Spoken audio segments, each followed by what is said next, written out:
You know, and I know, that these are tough times for our country, but I do want to say that standing up here and looking out at the beautiful people in front of me, I have enormous confidence in the future of our country.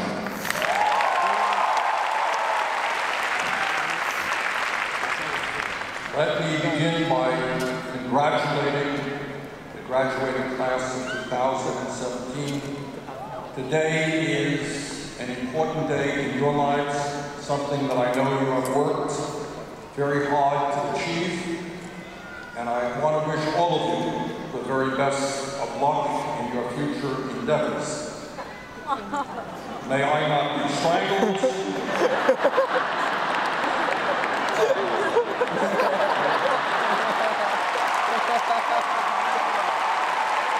See, not only do I think you have a right to read on the grass, I think speakers have a right not to have that stuff around.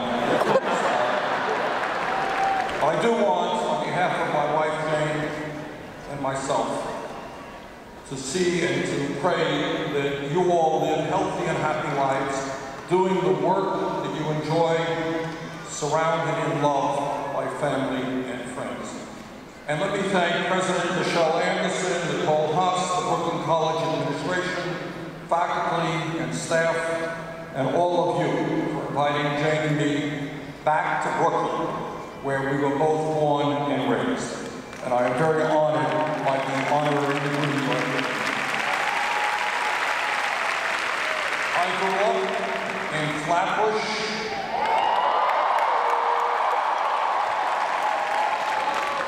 and like Senator Schumer, graduated from James Madison High School.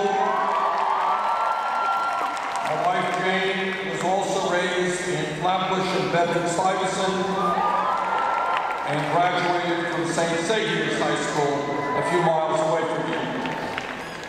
In 1959, as a first-generation student, college student, I attended Brooklyn College for a year which had a major impact on my life. After that year, I left the University of Chicago, where I eventually graduated. My mom had died the previous year, and I felt it was time to leave the neighborhood and see what the rest of the world looked like. My childhood in Brooklyn was shaped by two profound realities. First, my mom, dad, and older brother, who graduated from Brooklyn College, lived in a 3.5-room rent-controlled apartment. As with many of your families who don't have a lot of money, financial pressure caused friction and tension within our household. From those experiences of growing up without a lot of money, I have never forgotten that there are millions of people throughout this country who struggle to put food on the table, pay the electric bill, try to save for their kids' education, or for retirement. People who, against great odds, are fighting today to live in dignity. The second reality that impacted my life was that my father left home at the age of 17 from a community which was not only very poor, but from a country where anti-Semitism, pogroms, and attacks on Jews were not uncommon. While my father emigrated to the United States and escaped Hitler and the Holocaust, many in his family did not. For them, racism, right-wing extremism, and ultra-nationalism were not political issues. They were issues of life and death, and some of them died horrific deaths. From that experience, what was indelibly stamped on my mind was the understanding that we must never allow demagogues to divide us up by race, by religion, by national origin,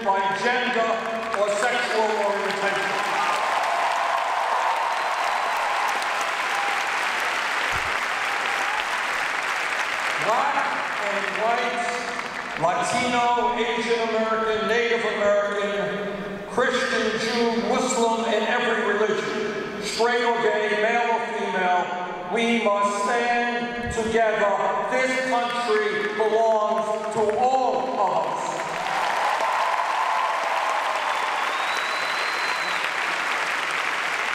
As United States Senator from Vermont, let me give you a very brief overview of some of the serious crises we currently face, crises which do not often get the attention they deserve, just are not talked about. As a student at James Madison High School many years ago, I recall my social studies teacher talking about how there were small developing countries around the world that were oligarchic societies, places where the economic and political life of the nation were controlled by a handful of very wealthy people. It never occurred to me as a kid in Brooklyn that the United States of America, our great nation, could move in that direction, but that is precisely, in my view, what is happening today. Today in America, the top 1/10 of 1% owns almost as much wealth as the bottom 90%. 20 Americans now own as much wealth as the bottom half of America, and one family now owns as much wealth as the bottom 42% of our people.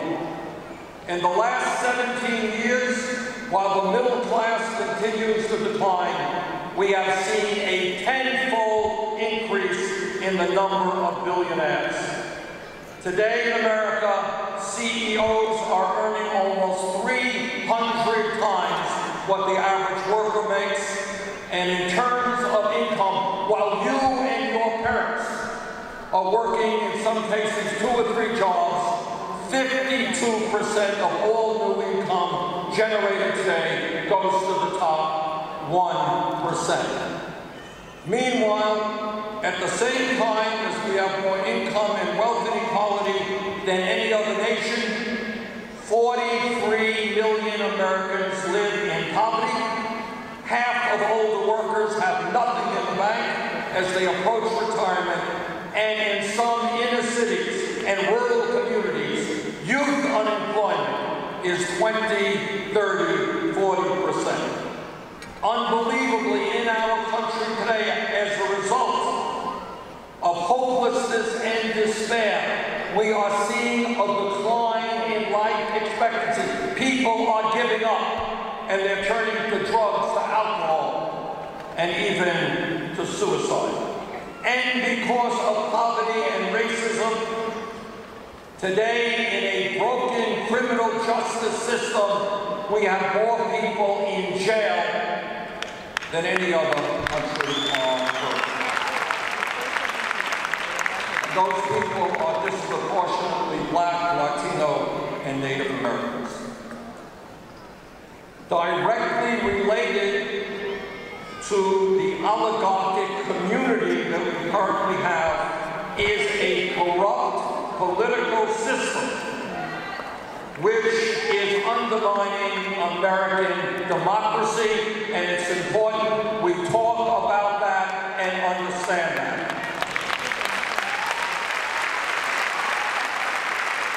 As a result of the disastrous Citizens United Supreme Court decision, corporations and billionaires are able to spend unlimited sums of money on elections, and the result is today that a handful, a small number of billionaires are spending hundreds of millions of dollars every single year, often on ugly 30-second TV ads, helping to elect candidates who represent the wealthy and the powerful.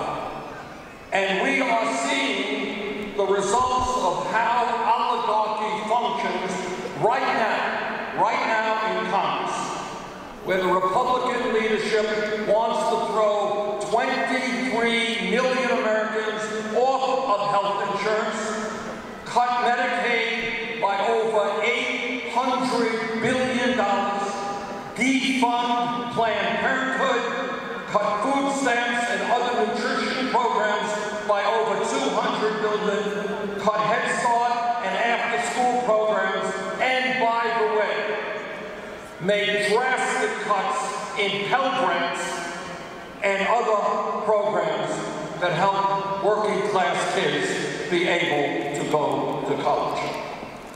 And unbelievably, at exactly the same time, as they are throwing people off of health care, making it harder for kids to go to college, they have the chutzpah to provide $300 billion in tax breaks to the top 1%.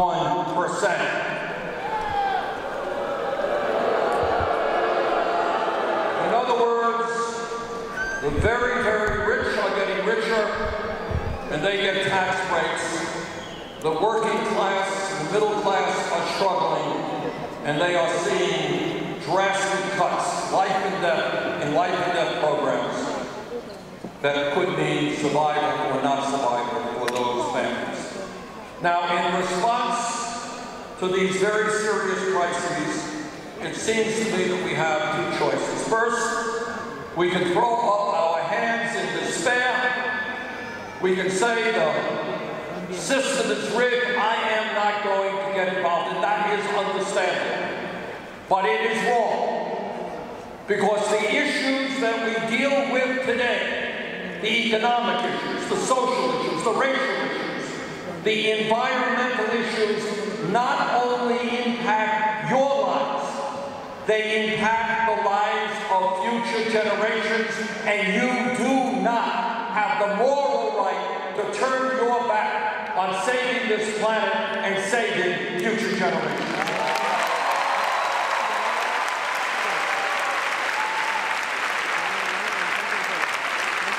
The truth is that the only rational choice we have, the only real response we can make is to stand up and fight back, reclaim American democracy, and create a government that works for all of us, not just the 1%.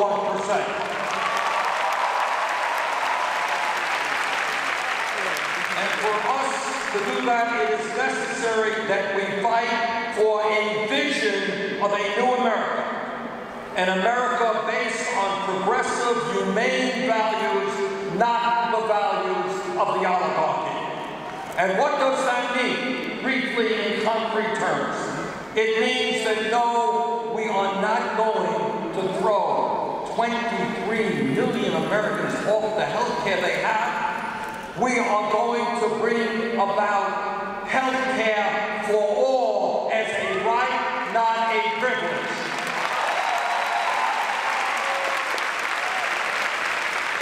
It means that no, we are not, as the current administration does, deny the reality of climate change. No, we are going to take on the fossil fuel industry, transform our energy system away from fossil fuel to energy efficiency and sustainable energy. It means, no, we're not going to cut Pell Grants and other student assistance. We are going to do what Germany, what Scandinavia, what countries all over the world do. And that is to make certain that public colleges and universities are tuition free. And we're going to significantly lower student debt, because we believe that anyone in America who has the ability and the desire should be able to get a higher education regardless of his or her income. And no, we're not going to do as the Attorney General of the United States now wants. We're not going to put more people in jail. We're going to fix a broken criminal justice system and invest in education and jobs for our young people, not more jails or incarceration. No, we're not going to defund Planned Parenthood. We're going to vigorously defend a woman's right to choose.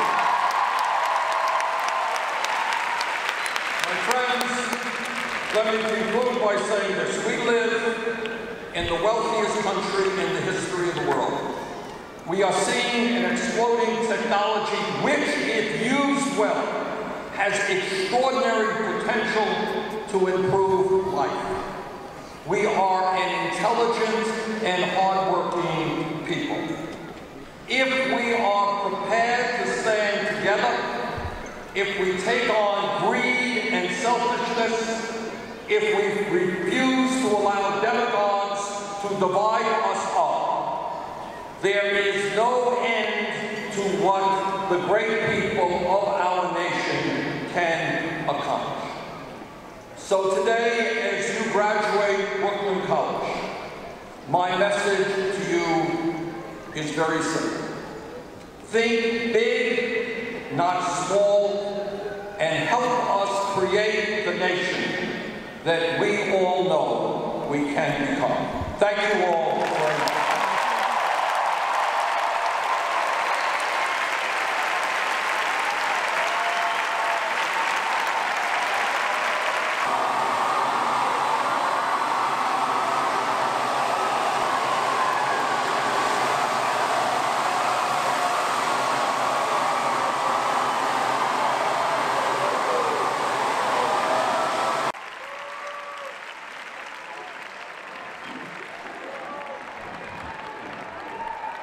Thank you.